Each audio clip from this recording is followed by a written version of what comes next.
Stanley. I'm from Joker BMX, and this is my bike check, 2016. We're going to start from the top and go down. I got Colt grips, Colt bar ends, Mission V2 lever, kink cable, Sabrosa stem, Sabrosa Aaron's bars,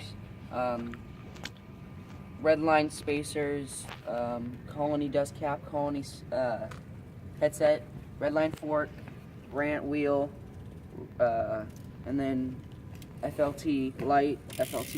Frame is amber. My Odyssey Twisted PC pedals, amber cranks, Redline bottom bracket and dust cap, Primo sprocket, and then Odyssey chain, Twisted PCs, and then amber the stock brakes, amber peg, G Sport sprocket guard, and then I got a G Sport hub guard, my bad. And then this wheel is Sunday, and then I have Aaron Ross Odyssey tires and Haro Joe Dirt tires. And that's about it. This is my 2016 bike check. Look for 2 more on this channel. We're gonna try to upload every Wednesday, and we're gonna when we hit 100 subscribers, we're gonna do a grip giveaway.